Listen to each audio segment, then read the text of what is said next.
जय हिंद दोस्तों। तो हमने पिछले क्लास में डिस्कशन किया था प्रोग्रेशन वगैरह चीज, और थोड़ा सा वो स्कूल लेवल का जो फॉर्मूला था उसको डिस्कशन किया था mathematical tools for physics part 1 में, मतलब लेक्चर 1 में हमने वो डिस्कशन किया था।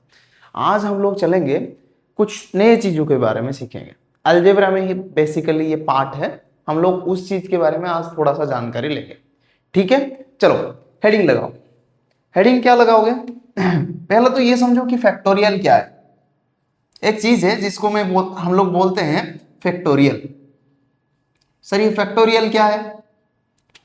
फैक्टोरियल ये है, अगर मैं डिफाइन करूं, अगर मैं कुछ लिखूं कि n एक नंबर है और n का फैक्टोरियल हम s से डिनोट करते हैं, ऐसे विस्मय सूचक चिन्ह जो है उससे डिनोट करते हैं n का फैक्टोरियल को। और n का फैक्टोरियल बेसिकली क्या है? इसका मीनिंग है n इंटू इसका जो प्रीवियस नंबर है, पिछले वाला जो नंबर है n-1 इंटू n-2, ऐसे ऐसे मल्टीप्लाई करते हुए आप लोगों को आना है कहां तक?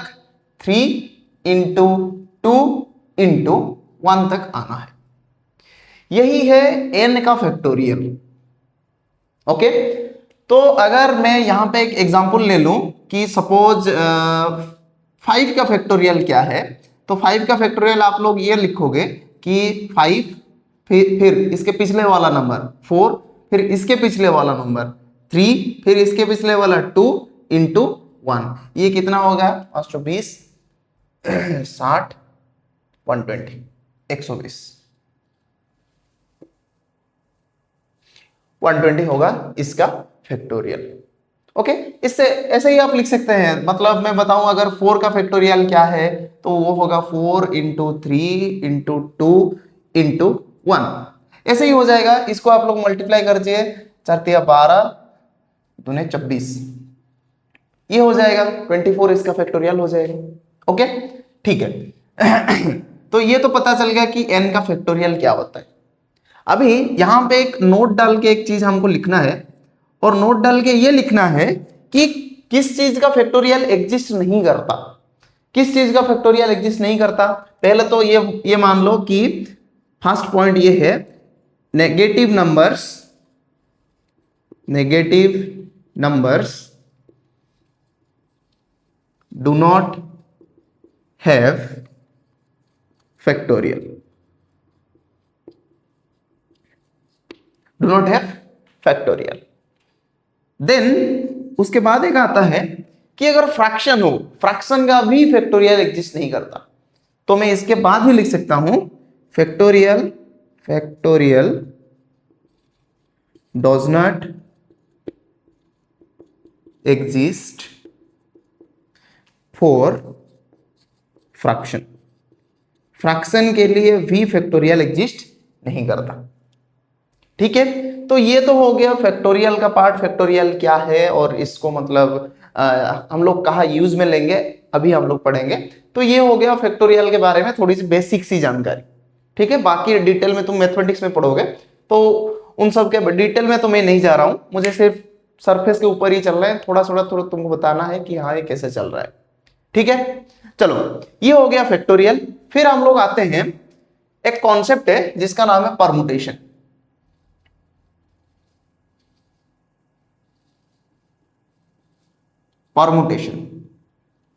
परमुटेशन कैसे डिफाइंड है? सुन लो, सिर्फ फॉर्मूला ही चाहिए। फॉर्मूला है इसका NPR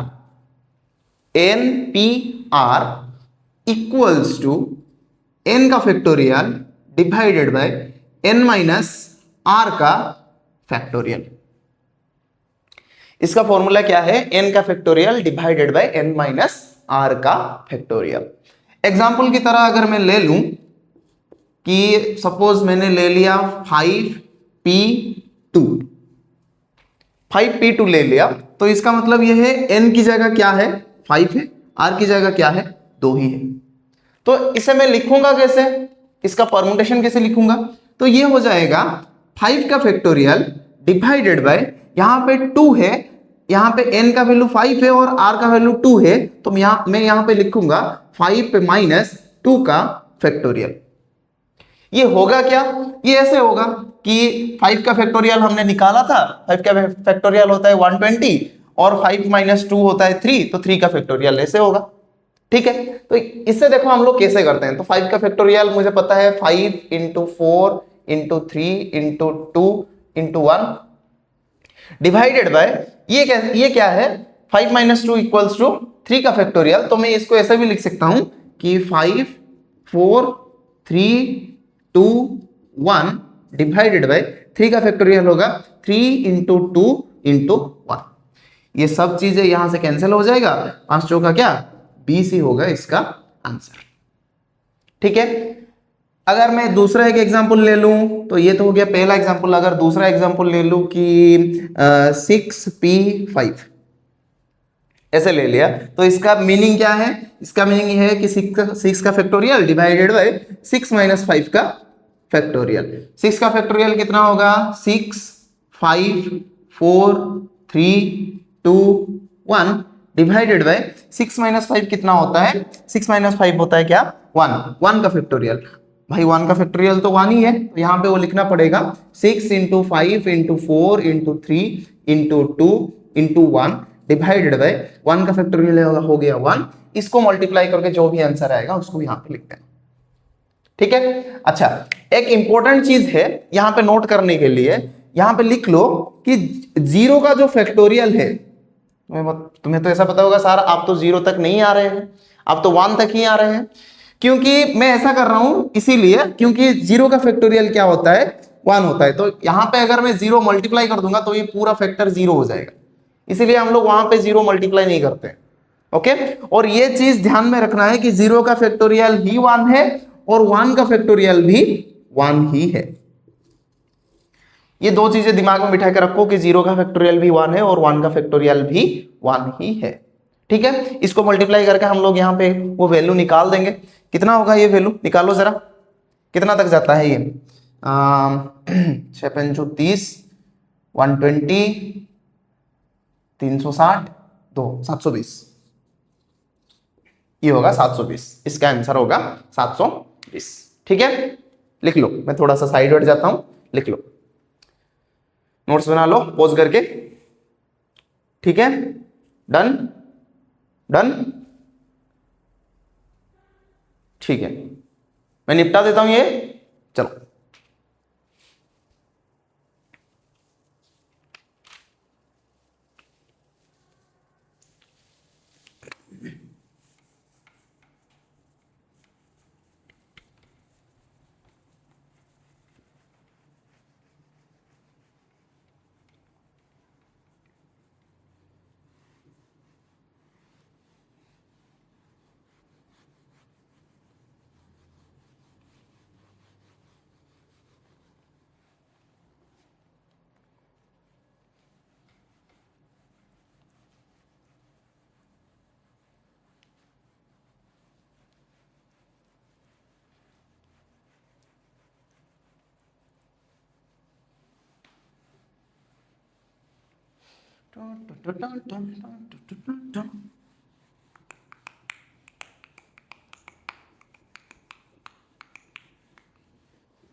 ओके, ठीक है, चलो आगे बढ़ते हैं। और आगे में हम लोग पढ़ेंगे, ये तो हो गया परमुटेशन, और एक डिफाइंड है और एक चीज जिसको हम लोग बोलते हैं कॉम्बिनेशन। ये तुम लोग आगे जाके मैथमेटिक्स में पढ़ोगे, परमुटेशन कॉम्बिनेशन नाम का एक चैप्टर है, उसमें डिटेल में पढ़ोगे ये सब चीज क्या है। ठीक है, कॉम्बिनेशन का हम लोगों ने कैसे डिफाइन किया? कॉम्बिनेशन को डिफाइन किया ऐसे, NCR, ये कैपिटल C है, ये है n का फैक्टोरियल डिवाइडेड बाय r का factorial into n minus r का फैक्टोरियल।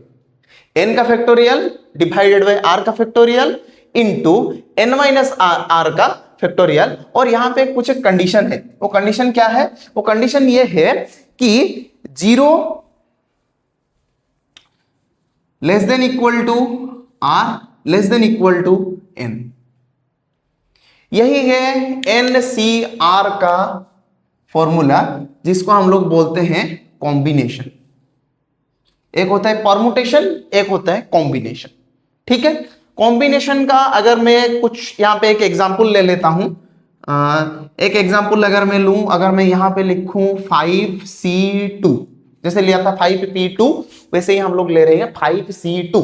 5C2 का मतलब क्या होगा यहाँ पे, तो n का वैल्यू क्या है, n का वैल्यू 5 है, r का वैल्यू क्या है, 2 ही है।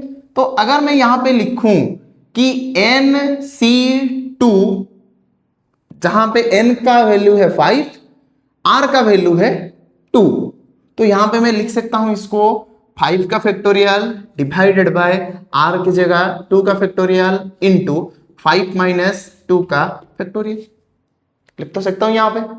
अच्छा, ये तो लिख लिया, अभी इसको इवैल्यूएट भी करना है। इवैल्यूएट कैसे करना है, 5 का फैक्टोरियल को रहने दो 5 का फैक्टोरियल, ये हो जाएगा 2 का फैक्टोरियल इंटू 5 माइनस 3 कितना होता है 3 का फैक्टोरियल। अच्छा, मैं इसको ऐसे लिख सकता हूं क्या, 5 4 3 2 1, फिर इसके बाद इसको ऐसे लिखता हूं 2 का फैक्टोरियल, 2 का फैक्टोरियल होता है 2 इंटू 1, फिर 3 का फैक्टोरियल क्या होता है 3 इंटू 2 इंटू 1, ये देखो 3 2 1 3 2 1 कैंसिल हो गया, 2 हो गया, वहां पे 5 में 10, इसका वैल्यू आएगा 10।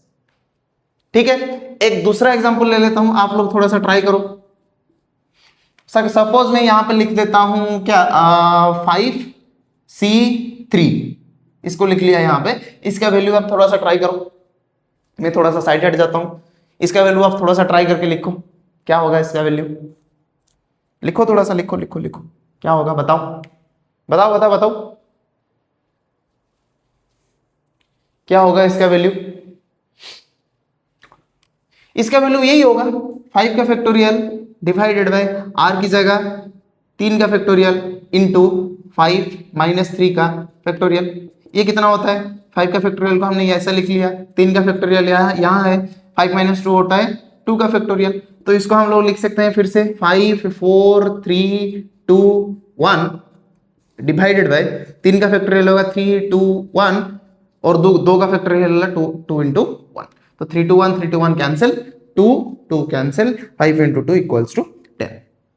ओके, अच्छा एक चीज याद रखो, ऐसे एक चीज याद रखो, अगर n का फैक्टोरियल दिया है ना, तो इसको मैं लिख सकता हूं n इंटू n माइनस 1 का फैक्टोरियल। ओके, फिर इसको मैं ऐसे भी लिख सकता हूं n into n minus 1 into n minus 2 का फैक्टोरियल, इसको ऐसे भी लिख सकता हूं। मतलब मैं ये बता रहा हूं, अगर एग्जांपल से समझाऊं, अगर एक एग्जांपल ले लूं कि मुझे पूछा है 5 का फैक्टोरियल, तो मैं इसको ऐसे भी लिख सकता हूं 5 इंटू 4 का फैक्टोरियल, ऐसे भी तो होगा भाई, देखो कैसे हो रहा है, समझो चल कैसे रहा है। 5 का फैक्टोरियल को मैं ऐसे भी लिख सकता हूं 5 4 3 2 1, ऐसे भी तो लिख सकता हूं। अच्छा, तो अगर मैं इसको, अगर मैंने 5 का फैक्टोरियल को ऐसे लिख दिया, इस टर्म को थोड़ा सा देखो, यही तो 4 का फैक्टोरियल भी है, तो मैं इसको ऐसे भी लिख सकता हूं 5 इंटू 4 का फैक्टोरियल। ठीक है, अच्छा फिर देखो 5 का फैक्टोरियल को दूसरी तरह से भी लिख देता हूं, 5 का फैक्टोरियल को मैं लिख सकता हूं 5 इंटू 4 इंटू 3 का फैक्टोरियल। कैसे हुआ, अच्छा देख लो 5 का फैक्टोरियल कैसे लिखते हैं हम लोग, 5 4 3 2 1, ऐसे ही लिखते हैं भाई। ये क्या है, यही तो 3 का फैक्टोरियल है, तो मैं इसको ऐसे भी लिख सकता हूं 5 इंटू 4 इंटू 3 का फैक्टोरियल। तो ये रूल थोड़ा सा याद रखो, ठीक है, n का factorial is equal to n into n minus 1 का फैक्टोरियल। और यहां पे वैसे ही लिख लो, एक दूसरा एक रूल है, यहां पे लिख लेता हूं, यहां पे एक बॉक्स करके वो रूल लिख लेता हूं, जैसे कि हो गया कि n प्लस 1 का factorial is equal to n plus 1 into n का फैक्टोरियल। ओके, ऐसे भी चलता है, तो ये सब सॉल्व करने में तो आसान हो जाएगा, मतलब यहां पे। अच्छा ठीक है, मैं दूसरा एग्जांपल ले लूंगा, फिर समझाऊंगा। अब लोग मैं थोड़ा सा साइड हट जाता हूं, लिख लो थोड़ा सा पॉज वगैरह करके, या जो भी करके लिख लो, स्क्रीनशॉट लेना हो तो ले लो स्क्रीनशॉट। मैं थोड़ा सा चेक कर लेता हूँ रिकॉर्डिंग चल रहा है कि नहीं। बहुत अच्छे से रिकॉर्डिंग चल रहा है, तो इसमें कुछ दिक्कत वाली बात ही नहीं है अभी। ठीक है, हो गया, चलो मैं ना इसको एक दूसरी तरह से सोल्व करता हूं। मतलब वही ट्रिक वगैरह यूज करके नहीं, वैसे ही देखो कैसे चल रहा है। इसको मैं ऐसे लिख सकता हूं कि ये होगा 5 का फैक्टोरियल डिवाइडेड बाय 2 का फैक्टोरियल इंटू 3 का फैक्टोरियल, राइट। तो मैं इसको ऐसे लिखता हूं 5 इंटू 4 इंटू 3 का फैक्टोरियल डिवाइडेड बाय 2 का फैक्टोरियल इंटू 3 का फैक्टोरियल। 3 का फैक्टोरियल 3 का फैक्टोरियल कैंसिल हो गया, ये हो गया 5 इंटू 4 डिवाइडेड बाय 2 इंटू 1, तो ये तो कैंसिल आउट हो गया, तो ये हो गया 10। ओके डन, डन, ठीक है। मैं निपटा देता हूं, मैं थोड़ा सा साइड हट जाता हूं, आप लोगों को अगर स्क्रीनशॉट लेना हो तो ले लो। हो गया आपका काम, ठीक है। चलो यहां से ही क्लीन करता हूं क्योंकि मुझे यहां पे तुमको और कुछ बताना है।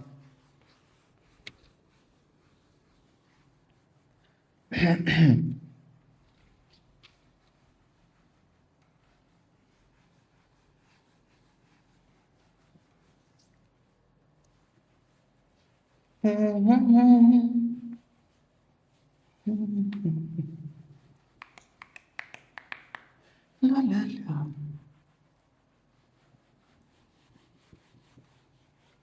जल्दी हो जा भाई, पढ़ाना है अभी फिजिक्स, अभी तो सिर्फ मैथमेटिक्स ही चल रहा है। देखते हैं कितना दूर तक जाते हैं, सर आप तो सभी सब चीजें बोलते हो। ओके ठीक है, चलो आगे बढ़ते हैं। अगर एक ऐसा दे दिया कि भाई साहब इन चीजों का वैल्यू निकालो, कौन सा चीज, NC0, फिर दूसरा दे दिया NC1, फिर तीसरा दे दिया NC2, फिर एक चौथा दे दिया NC3, फिर यहाँ पे एक दे दिया NC4, फिर यहाँ पे दे दिया एक लास्ट वाला जो कि मैं यहाँ पे लिख देता हूँ, वो होगा NCN का वैल्यू क्या होगा। अगर ऐसा दे दिया तो हम लोग क्या करेंगे भाई, यहाँ से समझ में तो कुछ नहीं आ रहा सर, यहां से क्या करेंगे, देखो थोड़ा सा सोचो कैसे होगा, थोड़ा सा सोचो बैठ के, थोड़ा सा सोचो कैसे होगा, कैसे होगा, कैसे होगा, कैसे होगा सर, कैसे होगा, कैसे होगा, बताओ बताओ बताओ बताओ बताओ बताओ कैसे होगा। चलो स्टार्ट करते हैं यहीं से। अच्छा तो ये तो होता है NC0, इसका मतलब R का वैल्यू 0 है, तो इसको मैं यहां पर लिख सकता हूं n का फैक्टोरियल डिवाइडेड बाय R का वैल्यू कितना है 0 का फैक्टोरियल, ये होता है 0 का factorial into n minus r, मतलब n माइनस 0 का फैक्टोरियल। ओके तो ये क्या चीज होगा, ये होगा n का फैक्टोरियल डिवाइडेड बाय 0 का फैक्टोरियल का वैल्यू कितना होता है 1, और n माइनस 0 हमेशा क्या होगा n का फैक्टोरियल, n माइनस 0 हमेशा क्या होगा n ही होगा, और यहां पे हमको n का ही फैक्टोरियल लेना है, तो ये हो जाएगा n का फैक्टोरियल डिवाइडेड बाय n का फैक्टोरियल जो कि होता है 1। ओके ठीक है, चलो दूसरे पे आते हैं। NC1 ऐसे ही निकालो, n का फैक्टोरियल डिवाइडेड बाय 1 का फैक्टोरियल इंटू n माइनस 1 का क्या होगा फैक्टोरियल होगा। ये कैसे आएगा, ये होगा n का फैक्टोरियल डिवाइडेड बाय 1 का फैक्टोरियल, तो 1 ही होता है, और ये होता है n माइनस 1 का फैक्टोरियल। इसको मैं ऐसे लिख सकता हूं n इंटू n माइनस 1 का फैक्टोरियल बताया था, जैसे कि 5 था, 5 का फैक्टोरियल था, 5 का फैक्टोरियल मतलब जो ही है, 5 का फैक्टोरियल मतलब जो भी निकलेगा वहां से वो भी होगा 5 का फैक्टोरियल इज इक्वल टू, यहां से जो भी चीज आएगा 120 ही आएगा, 120 आएगा। इसका मतलब यही है कि 5 इंटू 4 का फैक्टोरियल ये भी आएगा 120। ठीक है, ये चीज मैंने बताया था जस्ट इससे पहले ही बताया। ठीक है ओके ठीक है, चलो चलते हैं आगे, क्या क्या है आगे देखते हैं। ये हो जाएगा n माइनस 1 का फैक्टोरियल, तो ये भी नीचे क्या है n माइनस 1 का फैक्टोरियल है, ये दोनों कैंसिल आउट हो जाएंगे, तो और ये बन जाएगा क्या, ये बन जाएगा सिर्फ n।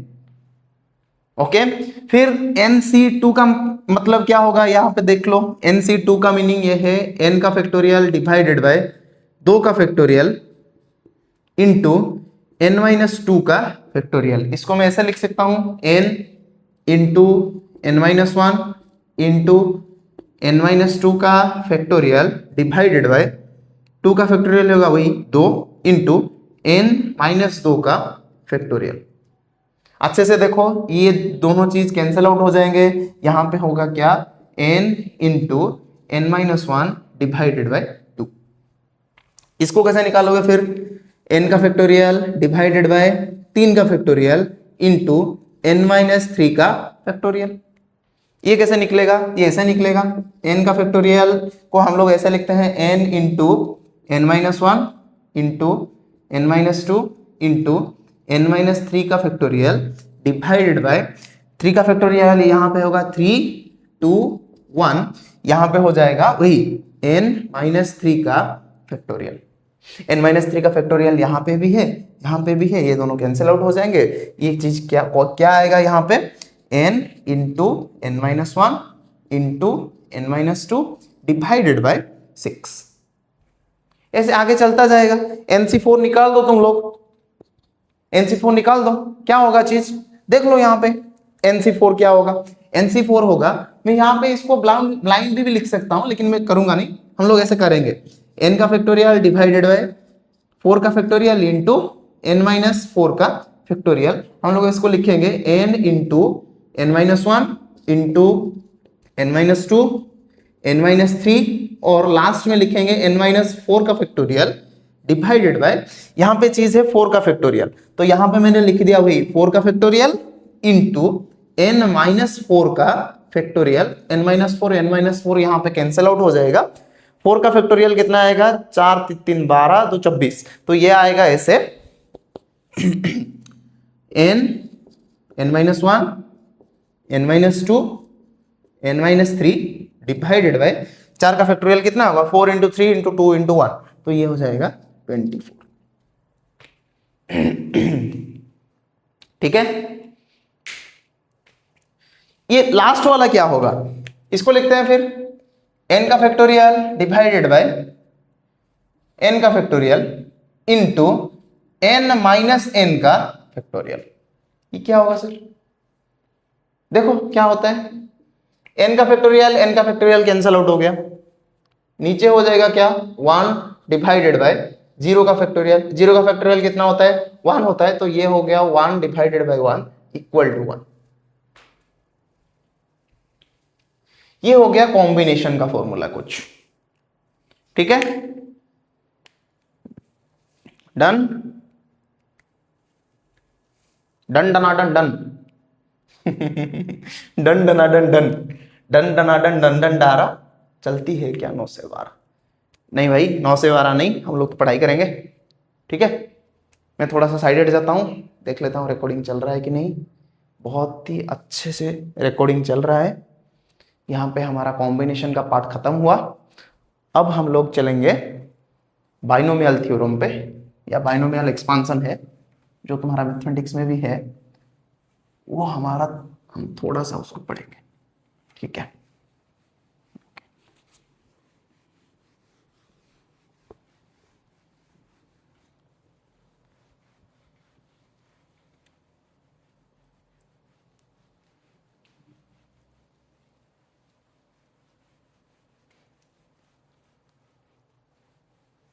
ला ला ला ला ला टू टू टू to.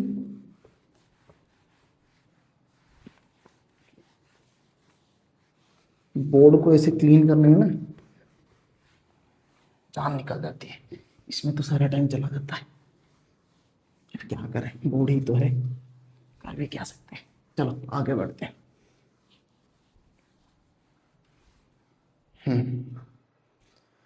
Okay, binomial theorem.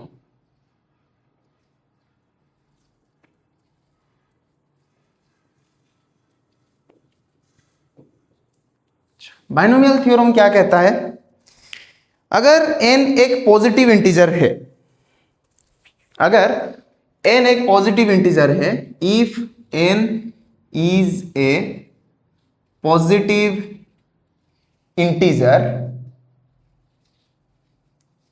Then,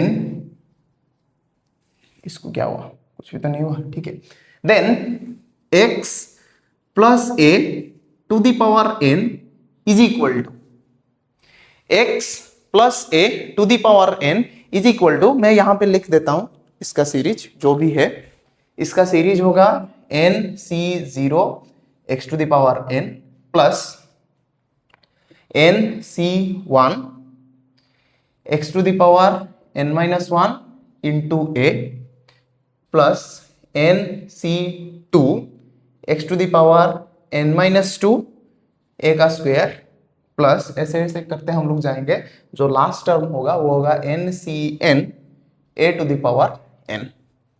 लिख लिया? लिख लो इसको थोड़ा सा। ओके, देखो इसमें चल क्या रहा है मैं बता देता हूं। मैं एग्जाम्पल की तरह अगर ले लूं एक, तो इसको हम लोग समझेंगे।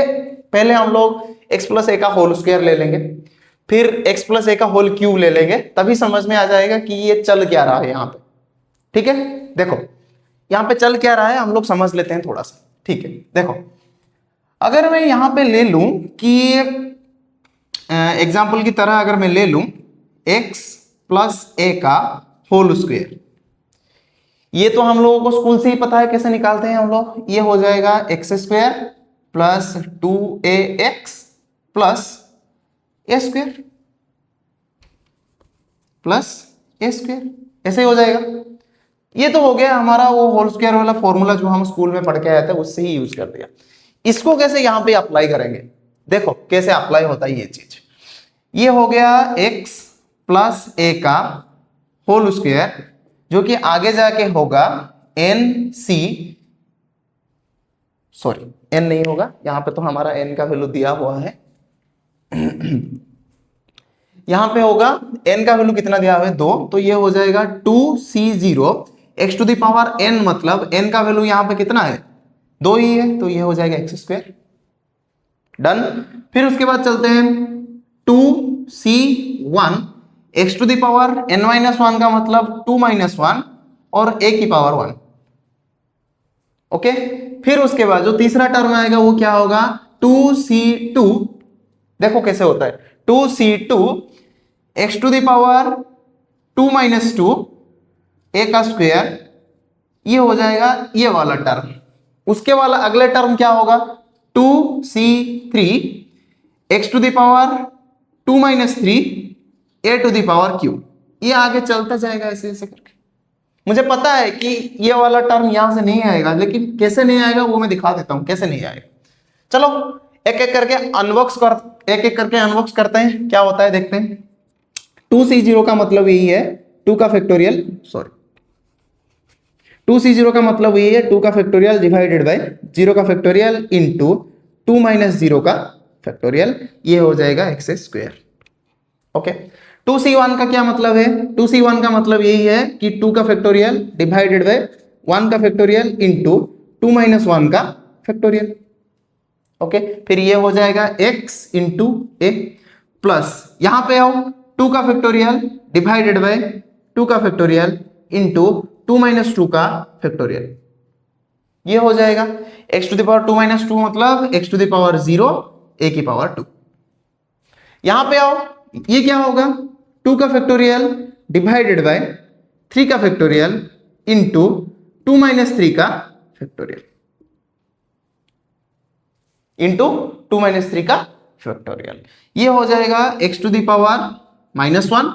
ये हो जाएगा क्या चीज, ये हो जाएगा a to the power q, तो a to the power q, तो ऐसे आगे निकलता जाएगा ये चीज। ओके, देख लिया। तो कैसे आ रहा है, कैसे आएगा ये, देखो एक चीज, ये होगा 2 का फैक्टोरियल डिवाइडेड बाय 0 का फैक्टोरियल हो गया 1, ये हो जाएगा 2 का फैक्टोरियल इंटू एक्स स्क्वायर। ये क्या होगा, ये होगा 2 का फैक्टोरियल डिवाइडेड बाय 1 का फैक्टोरियल इंटू 2 माइनस 1 का फैक्टोरियल, मतलब नीचे कुछ नहीं आएगा, सिर्फ 2 का फैक्टोरियल, और यहाँ पे लिख देता हूँ 1 का फैक्टोरियल और 1 का फैक्टोरियल x इंटू ए। ये क्या होगा, इससे देख लो यहाँ पे क्या चल रहा है, ये होगा 2 का फैक्टोरियल डिवाइडेड बाय 2 का फैक्टोरियल इंटू 0 का factorial, x to the power 0 मतलब 1 a स्क्वायर। फिर यहाँ पे होगा 2 का फैक्टोरियल डिवाइडेड बाय 3 का फैक्टोरियल, भाई साहब यहाँ पे तो -1 आ रहा है, यहां पे तो -1 आ रहा है, तो ये तो नहीं होगा क्योंकि माइनस का तो फैक्टोरियल एग्जिस्ट ही नहीं करता। तो यहां पे मैंने लिख दिया वही -1 का फैक्टोरियल। अरे भाई साहब, माइनस का तो फैक्टोरियल ही एग्जिस्ट नहीं करता। और मैं अगर इससे आगे जाऊंगा तो इससे आगे जो इससे आगे जो टर्म आएगा उसका डिनोमिनेटर में क्या होगा, 2 - 3, मतलब यहाँ पे आएगा -1, वहां पे होगा 2 - 4 मतलब -2। तो माइनस का तो फैक्टोरियल ही एग्जिस्ट नहीं करता, तो इससे आगे तो हम लोग जा नहीं पाएंगे, मतलब ये टर्म आएगा ही नहीं, ये टर्म भी नहीं आएगा, ये टर्म भी नहीं आएगा। ओके, तो कितना टर्म आएगा मेरे लिए, ये तो हो जाएगा 1 मतलब x², प्लीज फिर ये 2 का फैक्टोरियल होता है 2, 2x इंटू ए प्लस 0 का फैक्टोरियल होता है 1, ये दोनों कट के भी हो जाएंगे 1, तो ये हो जाएगा लास्ट में अंत में a²। देखो निकल आया यहां से x प्लस ए का होल स्क्वायर, यही तो होता है। ठीक है,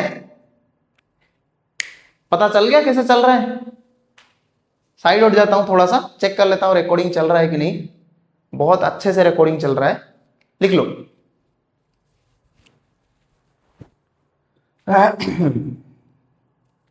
लिख लो लिख लो, अच्छे से लिख लो, मैं थोड़ा सा साइड हट जाता हूं।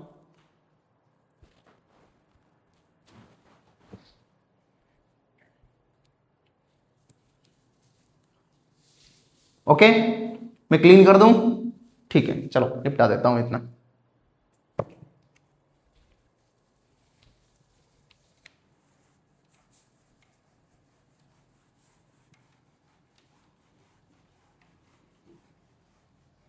एक क्यूब का खुद ही करके देख लेना, वो तुम्हारे लिए होमवर्क है। मैं होमवर्क यहां पे लिख देता हूं तुम्हारे लिए, क्या चीज होमवर्क है।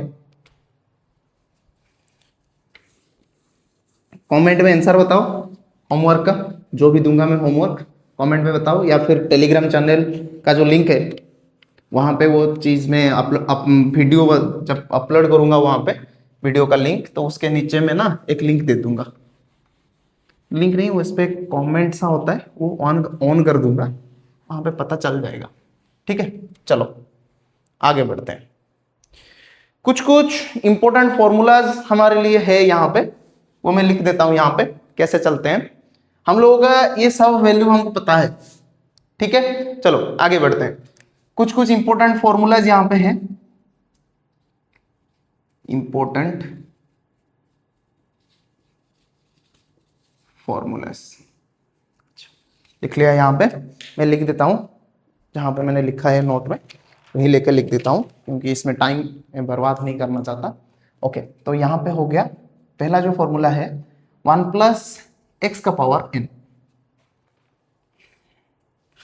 1 + x का पावर n, हम लोग ऐसे जाएंगे 1 + nx plus n into n-1/2 x² plus n into n-1 into n-2 divided by 1 into 2 into 3 x³। ये चीज ऐसे ऐसे आगे निकलता जाएगा, और यहाँ पे कंडीशन है mod of x must be less than 1। Okay, इसको बाइनोमियल एक्सपांशन बोलते हैं, 1 + x का इसको बाइनोमियल एक्सपांशन ही बोलते हैं। ठीक है, चलो फिर ये हो गया 1 + x का पावर n, फिर हम लोग लेते हैं 1 - x का पावर -n, ये क्या होगा, ये भी वही होगा 1 + nx plus n into n+1 divided by 1 into 2 x² plus n into n+1 into n+2 divided by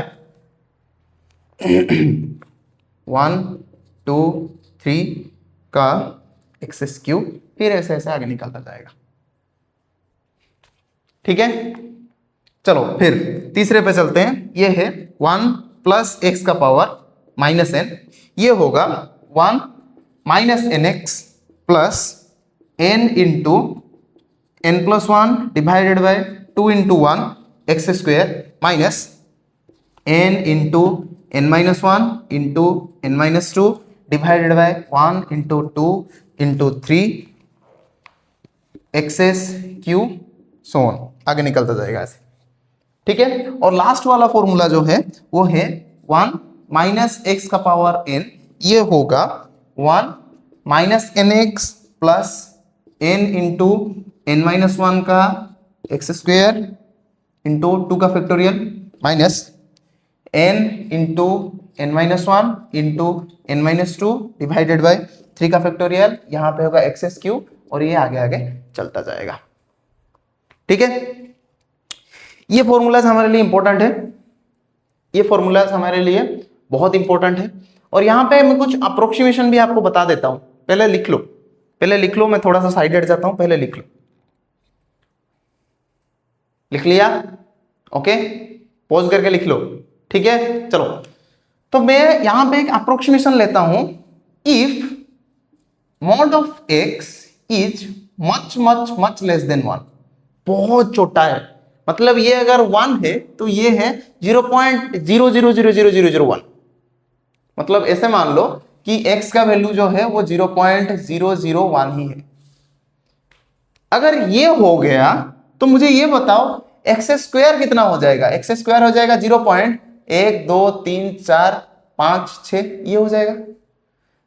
x Q कितना हो जाएगा? एक्स क्यू इससे भी छोटा हो जाएगा।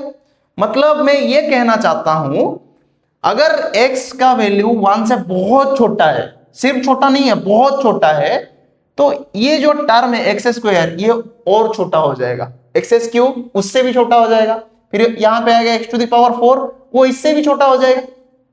तो अगर ये हो गया तो यहां पे हम लोग कुछ अजम्पशन ले लेते हैं, कुछ अप्रोक्सीमेशन ले लेते हैं। जैसे कि अगर ये हुआ यहां पे, तो ये जो पहले वाला फॉर्मूला है इसको हम लोग बोलते हैं 1 plus x to the power n is equal to 1 plus n x, ये हो जाता है हमारा अप्रोक्सीमेशन। क्यों हुआ? इसलिए हुआ कि अगर x का वैल्यू 0.001 है तो एक्स स्क्वायर का वैल्यू गिन लो, यहाँ पे कितने जीरो है, 5 शून्य है, फिर उसके बाद 1, मतलब एक्स स्क्वायर का वैल्यू बहुत छोटा हो गया, फिर इसके बाद उसका वैल्यू और छोटा होता जाएगा। मतलब यहां से जो टर्म है, जो हायर टर्म्स है, उनको हम नेग्लेक्ट कर रहे हैं, उनको हम धीरे धीरे करके नेग्लेक्ट कर रहे हैं। ठीक है, तो सिर्फ पहला टर्म आएगा, उसके बाद दूसरा टर्म का एनएक्स ही आएगा, और यहां से जितने भी टर्म्स है वो सारे हम लोग इग्नोर कर देंगे। और ये चीज इस पे भी एप्लीकेबल है, इस पे भी एप्लीकेबल है, इस पे भी एप्लीकेबल है, तीनों में एप्लीकेबल है।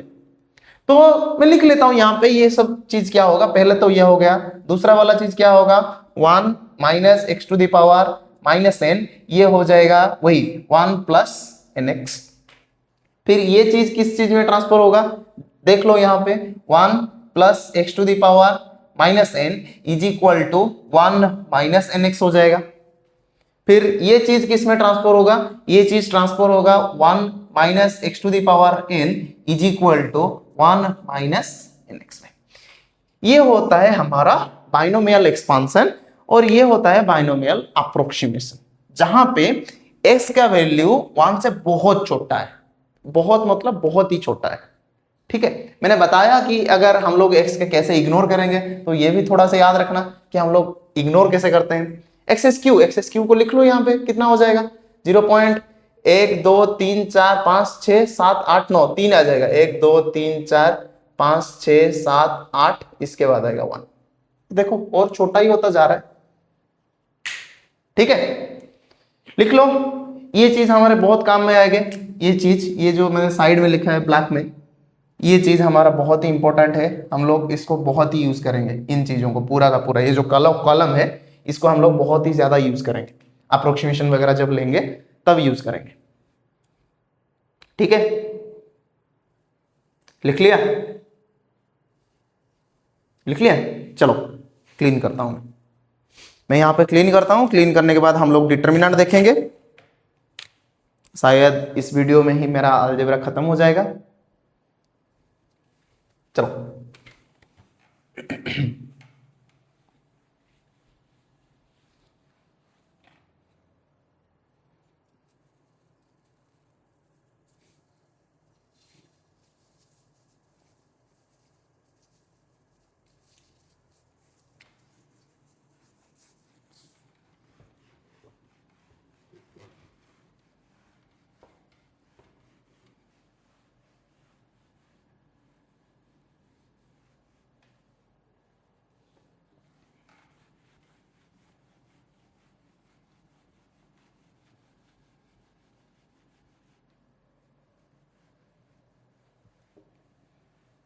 अच्छा, पहले तो वीडियो में ना कुछ ऑडियो का इशू था, तो उसमें तुम्हारा ईयरफोन का कुछ गलती नहीं है, मेरा कुछ ऑडियो का इशू हो गया था उसमें, तो उसका टेंशन मत लो।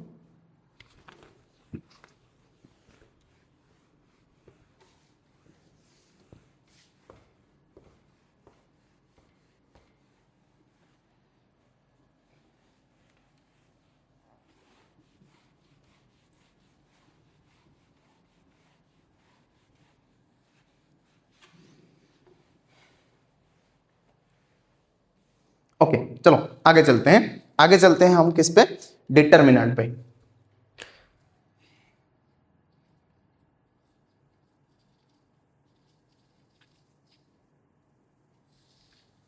डिटर्मिनेंट पे चलते हैं, और डिटर्मिनेंट मतलब ये है, हम लोग 3 ऑर्डर का डिटर्मिनेंट देखेंगे।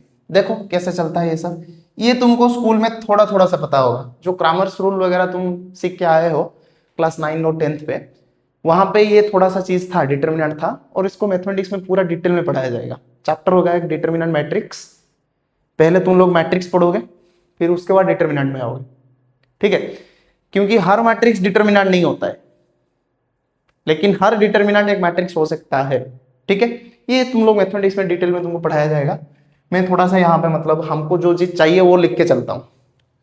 पहला होता है first order determinant, first order determinant. इसका क्या होता है, एक ही होता है एलिमेंट, एक डिटर्मिनेंट है जिसका नाम है ए और उसमें सिर्फ एक ही एलिमेंट है, तो मैं ये लिख सकता हूं डिटर्मिनेंट ऑफ ए सिर्फ ए ही होगा। एग्जाम्पल की तरफ अगर मैं मान लूं एक डिटर्मिनेंट है जिसपे सिर्फ एक ही एलिमेंट है 3, तो उसका डिटर्मिनेंट वही होगा, determinant of A is equal to वही 3 ही होगा, ठीक है? चलो, ये हो गया first order determinant. Second order determinant पे चलते हैं। Second order determinant, second order determinant क्या है? सेकेंड ऑर्डर डिटर्मिनेंट मतलब उसमें 4 एलिमेंट्स होंगे। पहला तो मैं ऐसे मान लेता हूं, एक 4 ठो एलिमेंट, मतलब ये हो गया A11, इसको मैं बोलता हूं A12, ये हो जाएगा A21, ये हो जाएगा A22। अच्छा, यहां पे तुमको बहुत सारे चीज जानना है। क्या जानना है? जो ये लाइन है, ऐसे ऐसे कितने लाइन है? 2 ही लाइन है, इन दोनों को हम लोग बोलते हैं रो। इसको बोलते हैं रो 1, इसको बोलते हैं रो 2। पहले तो हो गया रो 1, दूसरा हो जाएगा क्या चीज, रो 2। और फिर यहां पे भी 2 लाइन्स है, ऐसे भी एक है, ऐसे भी एक है, इसको हम बोलते हैं कॉलम। ये पूरा जो चीज है इसको हम लोग बोलते हैं कॉलम, और ये हो जाएगा कॉलम 1 और ये हो जाएगा कॉलम 2, कॉलम 2। A11 का मतलब है, यहां पे जो हम लिखते हैं A11 का मतलब है फर्स्ट रो फर्स्ट कलम, A12 का मतलब है फर्स्ट रो सेकंड कलम, A21 का मतलब है सेकंड रो फर्स्ट कलम, A22 का मतलब है सेकंड रो सेकंड कलम। तो ऐसे ही हम लोग एलिमेंट्स को लिखते हैं, इनको बोलते हैं डिटर्मिनेंट, एलिमेंट ऑफ डिटर्मिनेंट। यहाँ पे चारों एलिमेंट है और इसको बोलते हैं सेकंड ऑर्डर डिटर्मिनेंट, ओके? और डिटर्मिनेंट किसको बोलते हैं, एक चीज और जान लो, डिटर्मिनेंट तभी होगा, डिटर्मिनेंट में रो और कॉलम सेम होते हैं। ये चीज ऐसे लिख लो। सर आप तो चैटिंग कर रहे हैं हमारे साथ, अरे मैं चैटिंग नहीं कर रहा हूं, समझ में आना चाहिए, इसलिए यहां पे मैंने ऐसे लिख लिया। डिटर्मिनेंट में रो और कॉलम सेम ही होते हैं, अगर 2 रोज है तो 2 ही कॉलम होंगे, 3 रोज है तो 3 ही कॉलम होंगे, उसको हम लोग थर्ड ऑर्डर डिटर्मिनेंट कहेंगे। तो इनका क्या है, तो अगर यहां पे मैं लिख लूं एक, उसी को थोड़ा सा अच्छे से लिख लेता हूं क्योंकि यहां पे तो पूरा भसड़ हो गया। तो ए हो जाएगा A11, ये होगा first element of first row and first column, ये हो जाएगा A12, ये हो जाएगा A21, ये हो जाएगा A22, ओके? तो इनका भी एक साइन है, कैसे साइन है? इसका साइन है प्लस, इसका साइन है माइनस, इसका साइन है माइनस, इसका साइन है प्लस। ओके, और इनको हम लोग इवैल्यूएट कैसे करेंगे? इसका इवैल्यूएशन होगा determinant of A is equal to, देख लो अच्छे से देख लो मैं क्या कर रहा हूं। पहले मैं इन दोनों को मल्टीप्लाई करूंगा, जैसे कि हो गया a11 इंटू a22, फिर माइनस करूंगा इन दोनों का मल्टीप्लीकेशन, मतलब a12 इंटू a21। यही होगा डिटरमिनेंट ऑफ ए। डिटरमिनेंट का वैल्यू यहां से ही निकलेगा और कहीं से नहीं निकलेगा। मतलब मैं एग्जांपल ले लूं, एक अगर एग्जांपल ले लूं कि एक है 2 4 1 3, एक ऐसा डिटरमिनेंट दिया है, एक ऐसा डिटरमिनेंट है ए, और ये वैल्यू पूछा है कि डिटरमिनेंट ऑफ ए कितना होगा, डिटरमिनेंट ऑफ ए कितना होगा। तो मैं यहां पे इसको निकाल भी सकता हूं, ये हो जाएगा क्या, determinant of A is equal to, यहां पे मल्टीप्लाई कर लो, पहले पहले इन दोनों का मल्टीप्लिकेशन माइनस इसका मल्टीप्लिकेशन, तो ये हो जाएगा 2 इंटू 3 माइनस 1 इंटू 4, ये हो जाएगा 3 दूने 6 माइनस 4, ये हो जाएगा 2। ओके ठीक है, डन। अच्छा एक और एग्जांपल ले लेता हूं, वो तुम्हारे लिए मैं होमवर्क दे दूंगा। ये डिटरमिनेंट इवैल्यूएट करो 1 2, सॉरी एक छोटा सा और डिटरमिनेंट है, इसको इवैल्यूएट भी करो। एक डिटरमिनेंट दिया गया है ए, उसका एलिमेंट है 1 2 3 4, इसको इवैल्यूएट करा, कितना आता है दिखाओ मुझे, कितना आएगा, देखो कितना आएगा। ये चीज खुद ही करना, ये मैं नहीं इवैल्यूएट यहीं पे तो हो जाएगा, 4 माइनस 6, इसका हो जाएगा -2। हाँ डिटरमिनेंट का वैल्यू माइनस भी हो सकता है, डिटरमिनेंट का वैल्यू नेगेटिव भी हो सकता है। डिटरमिनेंट का नेगेटिव का मतलब वही नेगेटिव ही है, डिटरमिनेंट का नेगेटिव का मतलब नेगेटिव ही है, इसका कुछ और मीनिंग नहीं है। ठीक है ओके, मैं थोड़ा सा साइड हट जाता हूं, जो लिखना हो लिख लो। ठीक है हो गया, चलो अभी चलते हैं हम, डिटरमिनेंट तो हो गया, सेकंड ऑर्डर डिटरमिनेंट हो गया, फिर हम लोग चलते हैं थर्ड ऑर्डर डिटरमिनेंट। निपटा देता हूं, स्क्रीनशॉट वगैरह लेना हो तो ले लो या फिर लिखना है तो लिख लो। ठीक है चलो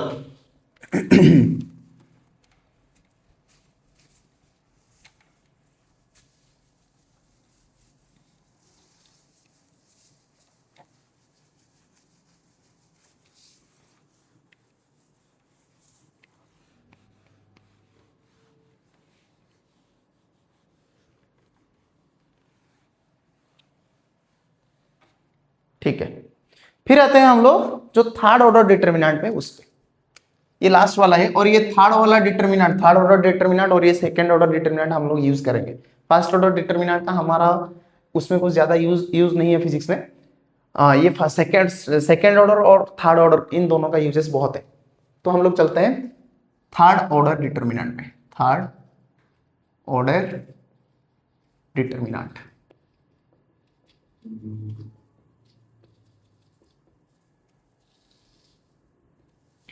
थर्ड ऑर्डर डिटरमिनेंट कैसा होगा, देखो यहां पे थर्ड ऑर्डर डिटरमिनेंट कैसा होगा। एक डिटरमिनेंट है जिसमें थर्ड ऑर्डर मतलब इसमें 3 रो होंगे और 3 कॉलम्स भी होंगे, 3 रोज एंड 3 कॉलम्स, 3 रो होंगे और 3 कॉलम्स भी होगा। तो इसका एलिमेंट जो होंगे वो कैसे होंगे, देख लो यहां पे A11 A12 A13 A21 A22 A23, फिर होगा A31 A32 A33, ऐसे करके इसमें 9 एलिमेंट्स होंगे, इसमें 9 एलिमेंट्स है। ठीक है, और इवैल्यूएट कैसे करते हैं देख लो। इवैल्यूएट करने के लिए हमें इनका थोड़ा सा वही साइन के बारे में पता करना पड़ेगा। साइन में यहां पे लिख लेता हूं, ये पहला साइन है इसका पॉजिटिव, इसका नेगेटिव, इसका पॉजिटिव, फिर ये हो जाएगा नेगेटिव, ये हो जाएगा पॉजिटिव, ये हो जाएगा फिर नेगेटिव, फिर ये हो जाएगा पॉजिटिव, ये हो जाएगा नेगेटिव, ये हो जाएगा पॉजिटिव। ओके, तो मैं यहां पे अगर डिटरमिनेंट निकाल लूं इसका, तो ये डिटरमिनेंट इसका कैसे निकालेगा, देखो determinant of A is equal to, पहले हमको क्या करना है, पहले रो में ही हम लोग इवैल्यूएट करेंगे, पहला रो को पकड़ के इवैल्यूएट करेंगे। तुम्हें मैथमेटिक्स में ये भी बताया जाएगा कि इसको ऐसे कैसे इवैल्यूएट करना है, चुटकियों में हम इवैल्यूएट कर सकते हैं डिटरमिनेंट को, लेकिन वो मैथमेटिक्स में सिखाया जाएगा। चलो हम लोग आगे बढ़ते हैं, वो चीज मैं इतना ज्यादा डिटेल में नहीं बताता हूं। यहाँ पे देख लो यहाँ पे क्या चल रहा है। पहले तो हम लोग इस एलिमेंट को लेंगे A12 ले लिया। उसके बाद देख लो मैं क्या कर रहा हूं, यहाँ पे जिस रो में A12 है उस रो को पूरा का पूरा छुपा दिया, ये रो पूरा चला गया, और जिस कॉलम में 12 है उस कॉलम को भी ओमिट कर दिया, मतलब ये वाला रो चला गया और ये वाला कॉलम भी चला गया। उसके बाद यही चारों एलिमेंट्स आएंगे, यही चारों एलिमेंट्स आएंगे भाई, यही चारों एलिमेंट्स आएंगे, क्योंकि मैंने इस रो को भी एमिट कर दिया, इस रो को भी, इस कॉलम को भी एमिट कर दिया। तो अभी तो यही चारों एलिमेंट्स रह गए ना, तो इनको लिख लेते हैं A22 A23 A32 A33 हो गया यहां पे एक। फिर A12 को मल्टीप्लाई करेंगे किसमें से, वही इसका रो और इसका कॉलम एमिट करके, बाकी जितने भी डिटरमिनेंट रहेगा 2 क्रॉस 2 कोई डिटरमिनेंट रहेगा हम लोग उससे इवैल्यूएट करेंगे। ठीक है, तो ये होगा माइनस, क्योंकि इसका साइन क्या है, नेगेटिव है इसका साइन, तो ये हो जाएगा A11 नहीं, ये होगा A12 नहीं, ये होगा A11 और यहां पे होगा A11। तो दूसरा जो टर्म आएगा वो टर्म आएगा ऐसे -A12, माइनस किस लिए आया, क्योंकि इसका साइन ही माइनस है। अभी इस रो को भी एमिट करना है और इस कॉलम को भी एमिट करना है, ये वाला रो ये वाला कॉलम, फिर आएगा क्या A21 A31 A23 A23 A33, ये हो जाएगा एक। ओके, फिर तीसरा एलिमेंट जो है उसको लेंगे और उसका साइन प्लस है। पहले देखो A11 का साइन प्लस था इसलिए मैंने प्लस पहले से नहीं दिया, फिर A12 आया उसका साइन नेगेटिव था उसको दिया, फिर यहां पे A13 आएगा उसका साइन क्या है, पॉजिटिव है, तो मुझे ये देना पड़ेगा, तो ये हो जाएगा A13 इंटू, ध्यान से देखो मैं इस रो को भी एमिट करूंगा और इस कॉलम को भी एमिट करूंगा, बाकी जितने एलिमेंट्स रह गए उनको लिखूंगा। तो इस रो को एमिट कर दिया, इस रो को भी एमिट कर दिया, कितना रह गया यहाँ पे A21 A22 A31 A32, हमको इसको इवैल्यूएट करना है। ओके, देख लो फिर से A11 लिया, इस रो को एमिट किया, इस कॉलम को एमिट किया, सिर्फ ये चारों रह गए, इनको लिख लिया यहाँ पे। फिर A12 का आया, इसका साइन नेगेटिव है, इसका साइन मैंने नेगेटिव लिया, फिर इस रो को एमिट किया और इस कॉलम को एमिट किया, यहाँ पे दो और यहाँ पे दो एलिमेंट्स रह गए, उनको लिख लिया। फिर यहाँ पे आया, इस रो को और इस कॉलम को एमिट कर दिया, सिर्फ यही चारों एलिमेंट्स रह गए, इन चारों को यहाँ आके यहाँ पे लिख लिया। ठीक है, अच्छा फिर हम इसको तो इवैल्यूएट कर सकते हैं, इसको तो इवैल्यूएट करना आसानी है। एक चीज जान लो, इसको ना 3 क्रॉस 3 डिटरमिनेंट बोलते हैं और इसको 2 क्रॉस 2 डिटरमिनेंट बोलते हैं। 2 क्रॉस 2 डिटरमिनेंट यानी 2 रो 2 कॉलम, इसमें होता है 3 रोज 3 कॉलम। ठीक है, अभी इसको इवैल्यूएट करना है, मैं वो थोड़ा सा क्लीन कर लेता हूं।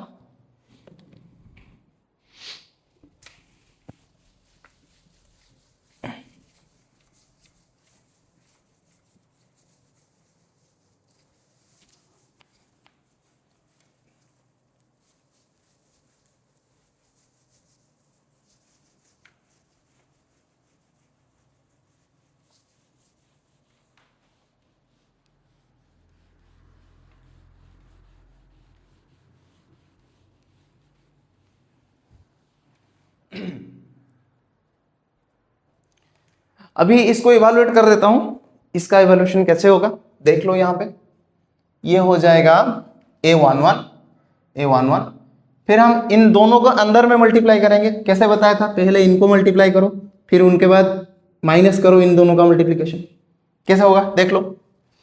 A22 A33 minus A32 A23 हो गया पहला टर्म।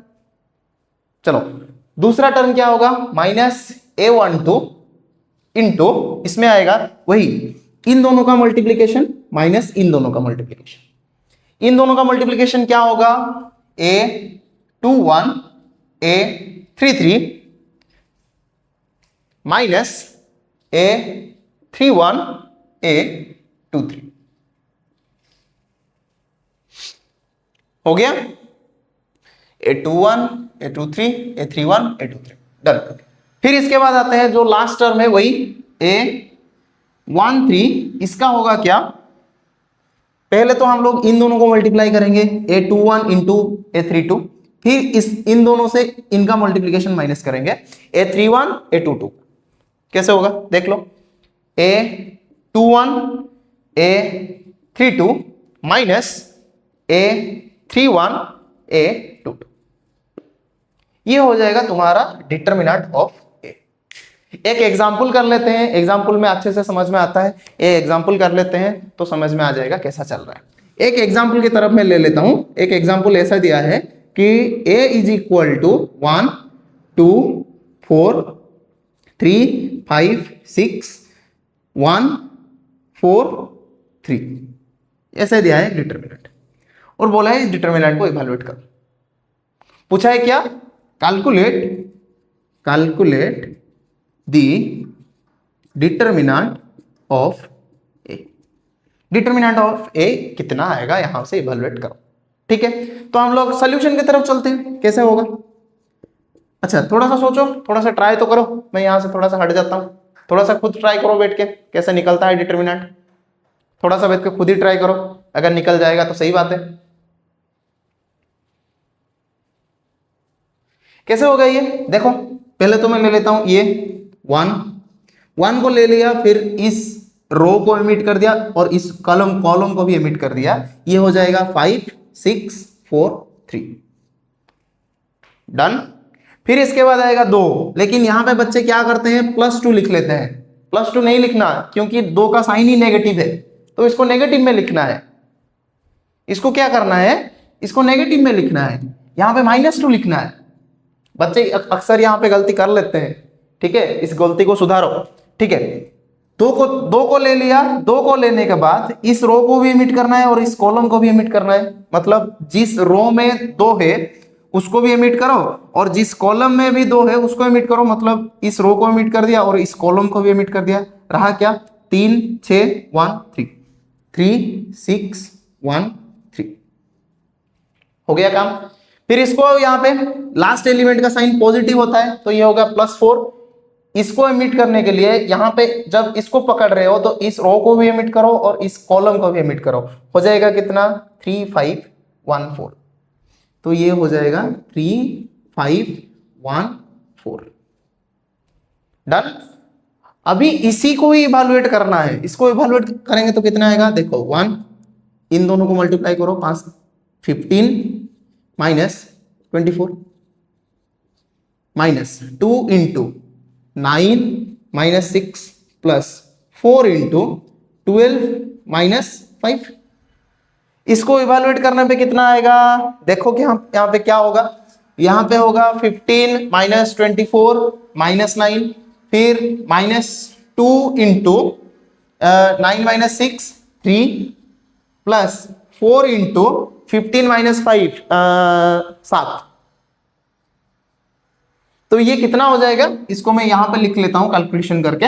ये हो जाएगा -9, ये हो जाएगा -6, ये हो जाएगा 28। कितना हो जाएगा, 15 28 -5 कितना होता है, 23 -10 13। तो इसका आंसर होगा 13। ओके, साइड हट जाता हूं, थोड़ा सा लिख लो। मैं एक होमवर्क भी दे देता हूं, स्क्रीनशॉट लेके लिख लो। एक स्क्रीनशॉट ले लो, ऐसे करके स्क्रीनशॉट ले लो फिर लिख लो। ठीक है, चलो मैं क्लीन करने जा रहा हूं और एक होमवर्क भी तुम्हें दूंगा, उस डिटर्मिनेंट को करना भी है सॉल्व।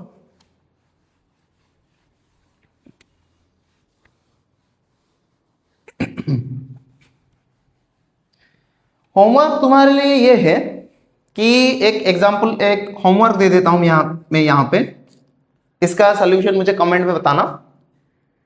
अगर एक डिटर्मिनेंट है 2 3 4 4 6 8 1 2 3, देन कैलकुलेट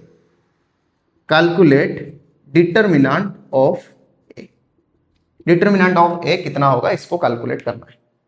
ठीक है, मैं क्लीन कर लेता हूं, ये चीज तुम लिख लो, मैं यहां पे क्लीन कर लेता हूं। अच्छे से करना, ध्यान देके करना, ये दिमाग में रखना कि 3 का साइन माइनस होता है। ठीक है,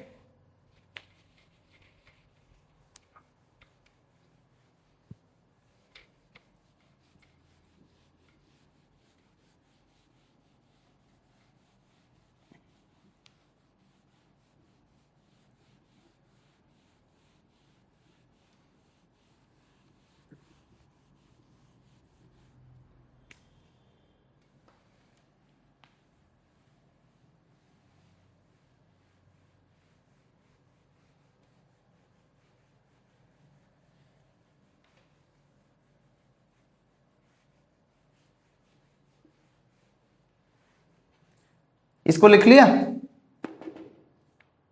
इसको, मैं क्लीन कर लेता हूं। चलो, लिख लिया, नहीं लिखा है तो स्क्रीनशॉट लेके लिख लो। डन, चलो।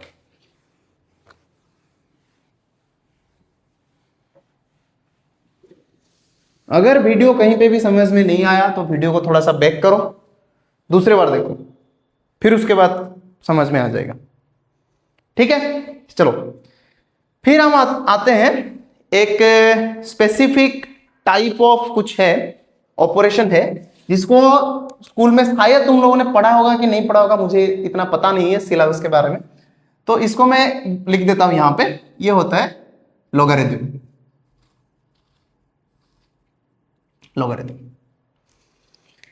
लॉगरिथम क्या है सर? लॉगरिथम है क्या चीज? लॉगरिथम क्या है, कैसे काम करता है, ये सब चीजें मैं बता देता हूं यहीं पे, तो उसके बारे में तुम टेंशन मत लो। देखो क्या बताया क्या लॉगरिथम ने, और लॉगरिथम है क्या, पहले तो ये देख लो।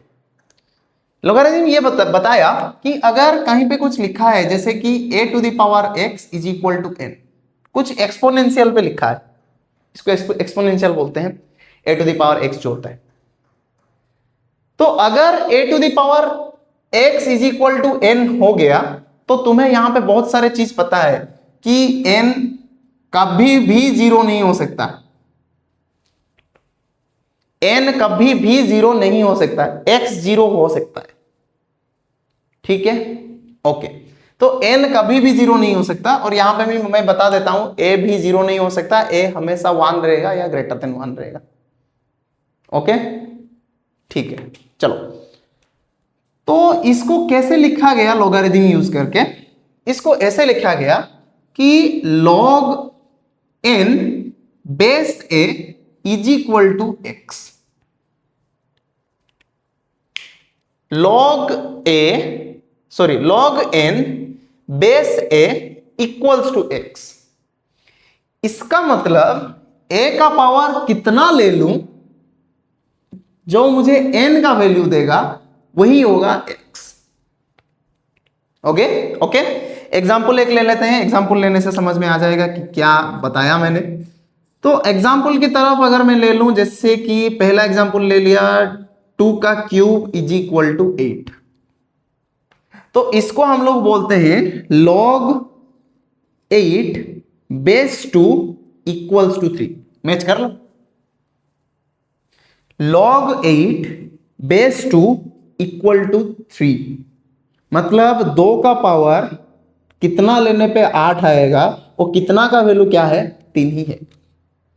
एक दूसरा एग्जांपल ले लेता हूं, फॉर एग्जांपल यहां पे मैं लिख लूं 4 का स्क्वायर होता है क्या, 16। ओके, तो मैं यहां पे लिख लेता हूं, यहां पे लॉग यूज करके, लॉग कैसे लिखेंगे, log 16 base 4 equals to 2। Okay, एक तीसरा भी एग्जांपल लेता हूं, थोड़ा सा आसान वाला, 10 का स्क्वायर होता है 100। तो इसको हम लोग लिखते हैं log 100 बेस 10 इक्वल्स टू 2। यही होता है लॉगरिथम, यही होता है लॉगरिथम। जैसे कि मैंने बताया a to the power x equals to n है, तो log n base a equal to x होता है। और एग्जाम्पल के तहत मैंने ये भी तीनों एग्जाम्पल यहां पे दे दिया, थोड़ा सा इनको अच्छे से देख लो, ठीक है? देख लो थोड़ा सा पॉज करके, ठीक है? अभी हम लोग लॉगरिथम के जो दो टाइप के लॉगरिथम हम लोग यूज करेंगे। एक होता है log का बेस 10 और एक होता है log का बेस e। लिख लेते हैं यहां पे। पहले हम लोग देखेंगे common log. Common log, common log क्या है? देखो, जैसे कि मैंने बताया a to the power x is equal to n होता है, और यहां पे मैंने फिर से बताया कि log n base a equal to x, ये होता है लॉगरिथम। कॉमन लॉगरिथम क्या है? जहां पे a का वैल्यू कितना हो? 10 हो। मतलब 10 का पावर कितना ले लू, यहां पे n आएगा। यहां पे a का वैल्यू कितना है? 10 ही है। तो इसको अगर मैं ऐसे लिखूं, log टर्म में लिखूं, तो कैसे लिखूंगा? log n base 10 equal to x। यही होता है कॉमन लॉगरिथम। इसको हम लोग बोलते हैं कॉमन लॉग। और ये जो log 10 यहां पे लिखा है ना, ये जो यहां पे लिखा है log 10, इसको हम लोग सिर्फ और सिर्फ log ही लिखेंगे। या log 10 लिख लो, मुझे कोई इतना दिक्कत नहीं है, लेकिन हाँ कई कई बुक में इसको ऐसा भी लिखा गया है log n is equal to x। मतलब जो बेस है, जो बेस यहां पे 10 था, वो यहां पे उज्ज है, मतलब दिखाई नहीं दे रहा है। ये सिर्फ सिंप्लीफिकेशन के लिए हम लोग ऐसा कर रहे हैं, ठीक है? एक तो हो गया कॉमन लॉग, जिसका बेस कितना होता है। कॉमन लॉग का मतलब ये मान लो, कॉमन लॉग वही है जिसका बेस कितना होता है? 10 होता है, ठीक है? ये हो गया कॉमन लॉग। फिर चलते हैं, एक होता है natural log. Natural log, natural log क्या है? देख लो यहां पे नेचुरल लॉग क्या है, मैं बता देता हूं थोड़ा सा नेचुरल लॉग क्या है। जैसे कि मैं यहां पे भी माना था कि a to the power x का वैल्यू कितना होता है? n होता है। यहां पे हमने वो एग्जांपल के तहत लिया था कि a to the power x का वैल्यू n ही होता है। अच्छा, एक नंबर है जिसका नाम है e, और इसको हम लोग बोलते हैं नापियर्स कांस्टेंट। नापियर्स कांस्टेंट, और इसका वैल्यू नियरली होता है 2.71, और ये एक इरेशनल नंबर भी है। ई भी, ये एल की तरफ दिख रहा है, सॉरी, ई भी एक इरेशनल नंबर होता है, पाई की तरह। इरेशनल नंबर, जैसे पाई एक इरेशनल नंबर होता है, वैसे भी एक ई है जो कि एक इरेशनल नंबर होता है, ठीक है? अच्छा, तो नेचुरल लॉग क्या है? जहां पे मैंने a लिखा है ना, उसी को सब्स्टिट्यूट करना है e to the power x is equal to n हो गया, ओके? तो इसको हम लोग ऐसे लिखते हैं कि अगर इसमें मैं लॉगरिथम लगाऊं तो इसको मैं ऐसे लिख सकता हूं, log n base e is equal to x। इसको अच्छे से देख लो, यहां पे बेस a था, कॉमन लॉग में होंगे वो बेस 10 हो गया, नेचुरल लॉग में आए वो बेस e हो गया, और e का नाम है नापियर्स कांस्टेंट। इसका वैल्यू है 2.71, नियरली इक्वल टू। हाँ, इसके बाद भी डिजिट्स हैं, क्योंकि एक इरेशनल नंबर है तो ये डिजिट चलते जाते हैं, ठीक है? अच्छा, तो इसको हम लोग बोलते हैं, जो नेचुरल लॉग होता है, जो नेचुरल लॉग व लॉगरिथम, इसका बेस क्या होता है? इसका बेस होता है e, जिसको हम लोग बोलते हैं कौन सा कांस्टेंट? नापियर्स कांस्टेंट, और इसका वैल्यू होता है 2.71। डन? ठीक है। अच्छा, इसको लिखते कैसे हैं, इसको थोड़ा सा हमने मॉडिफाई कर दिया। इसको हम लोग ऐसे लिखते हैं, हम लोग log n base e is equal to x ऐसे भी लिख सकते हैं, और हम लोग इसको सिर्फ लिख सकते हैं ln n is equal to x. ln का मतलब यही है, log बेस e का मतलब ln ही है। इसको बोलते हैं हम लोग नेचुरल लॉग, नेचुरल लॉग। ठीक है, तो यही दो टाइप के लॉगरिथम थे जो हमें पढ़ना है। अभी हम लोग इसके बारे में डिस्कशन करेंगे थोड़ा सा आगे जाके। हम लोग अभी लॉगरिथम के कुछ प्रॉपर्टीज है उनके बारे में डिस्कशन करेंगे। लिख लो पहले, मैं थोड़ा सा साइड हट जाता हूं, अगर स्क्रीनशॉट लेना हो तो स्क्रीनशॉट ले लो। ओके, अच्छा, पहले तो ये दिमाग में ठान लो कि नेचुरल लॉग और कॉमन लॉग में एक रिलेशन है। नेचुरल लॉग और कॉमन लॉग में एक रिलेशन है, और वो क्या है, ln x is equal to 2.303 log x। ये होता है इनका रिलेशन। ln x और log x का रिलेशन यही होता है। मतलब इसका मतलब यही है, log e x is equal to 2.303 log x base 10। इसका मतलब यही होता है। डिटेल में मैं नहीं जा रहा हूं, बस इतना ही लिख लो। ओके, ठीक है, मैं क्लीन कर लेता हूं बोर्ड।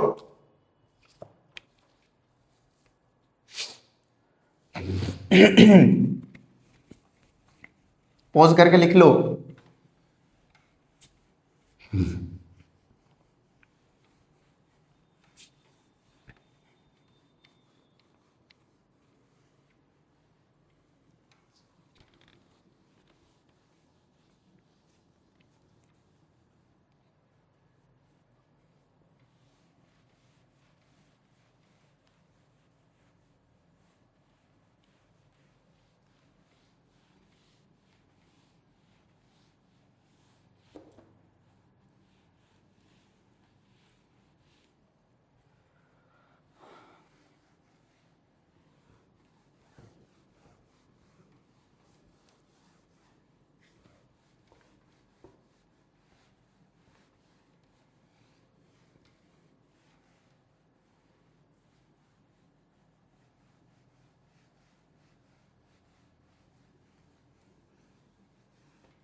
ठीक है, चलो आगे बढ़ते हैं।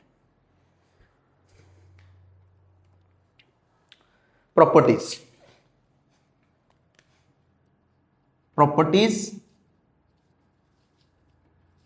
Of logarithm.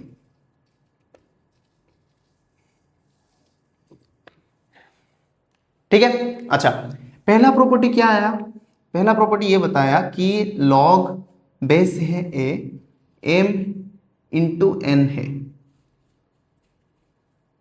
m into n है log के अंदर, इनसाइड द log।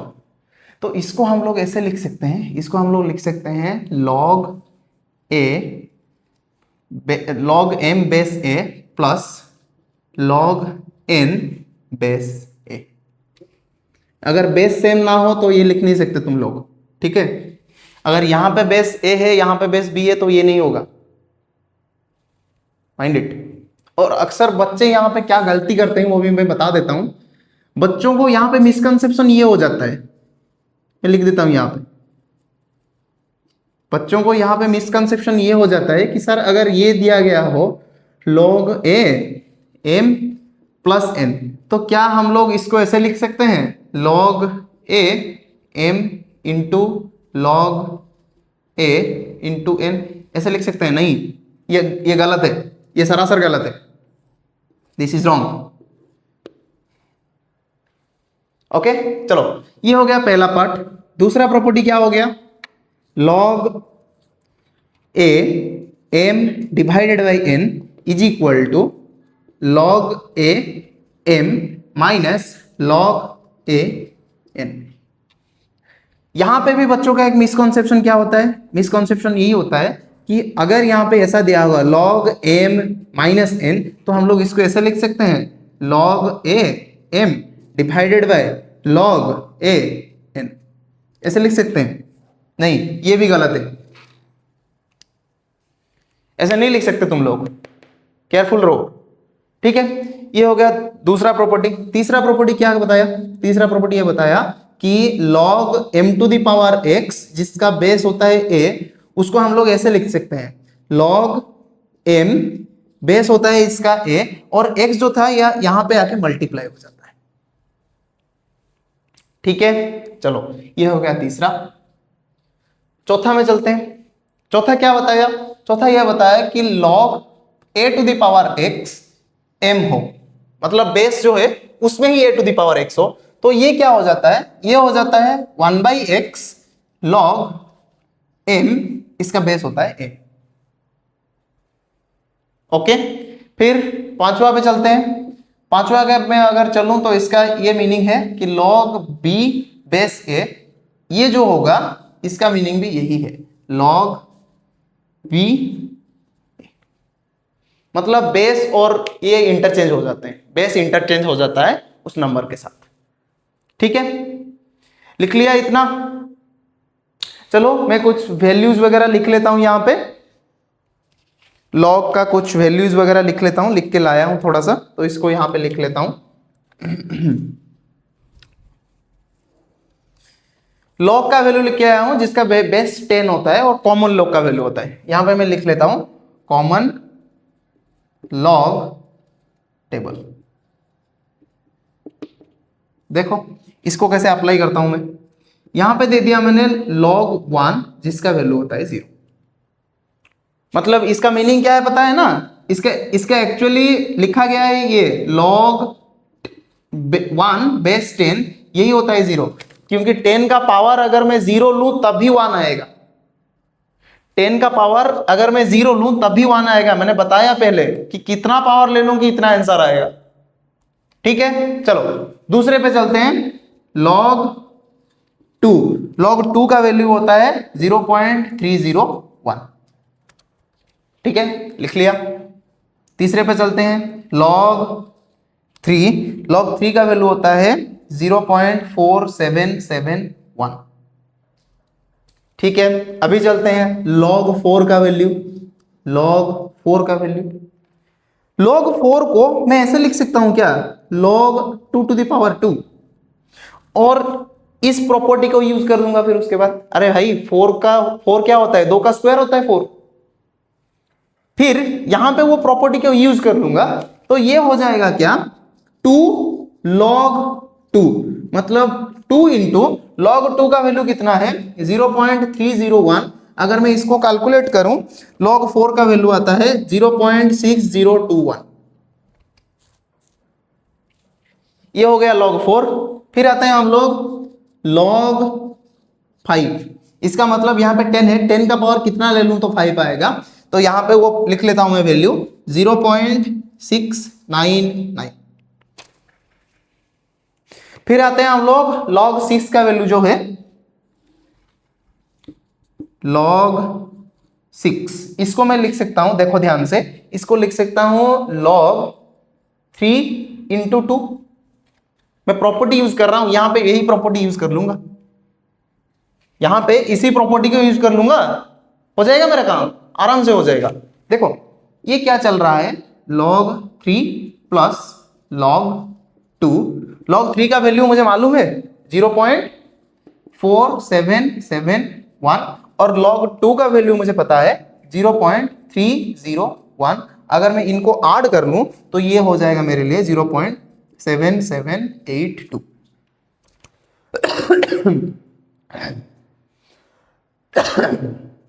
ये हो जाएगा log 6। log 7 का वैल्यू यहां पे लिख लेता हूं 0.8451। log 8 का वैल्यू तुम खुद ही कैलकुलेट करना, मैं लिख लेता हूं यहां पे log 2 का क्यूब, फिर 3 आके यहां पे मल्टीप्लाई हो जाएगा 3 log 2। ये होगा कितना? 0.9031। फिर आते हैं log 9 पे, log 9 का वैल्यू है 0.9542 और लास्ट वैल्यू है log 10 जिसका वैल्यू क्या है 1 ही है। ओके, नीचे तक दिखाई दे रहा है? हाँ दिखाई तो दे रहा है, बहुत अच्छे से दिखाई दे रहा है। ठीक है, लिख लिया इतना? लिख लिया इतना? अगर वीडियो थोड़ा सा तेज लग रहा है तो 0.75x करके देख लो, अगर ज्यादा फास्ट स्लो लग रहा है तो 1.25x करके देख लो। जहां पे नोट बनाना हो पॉज करके नोट बना लो। लिख लो इतना? लिख लिया? मैं क्लीन करने जा रहा हूं। आज का लास्ट टॉपिक है वो है फंक्शन, थोड़ा सा उसको भी देख लेंगे। फंक्शन क्या है? नहीं, फंक्शन किसी और वीडियोस में देखेंगे, चलो आज इतना रहने देते हैं। फंक्शन हम किसी बाद में वीडियो में देखेंगे, आज इतना सा रहने देते हैं। लिख लो पहले से, ठीक है? ओके, चलो फिर वीडियो कैसा लगा कमेंट में जरूर बताना, और अच्छे से बैठ के पढ़ाई करते रहो। आज के वीडियो में इतना ही, तब तक के लिए अच्छे से बैठ के पढ़ाई करते रहो, खुद का नोट्स बनाओ, क्वेश्चन हम लोग सॉल्व करेंगे। जो मैंने होमवर्क दिया था उसको भी थोड़ा सा सॉल्व करके मुझे कमेंट में आंसर बताओ। तब तक के लिए जय हिंद, वंदे मातरम।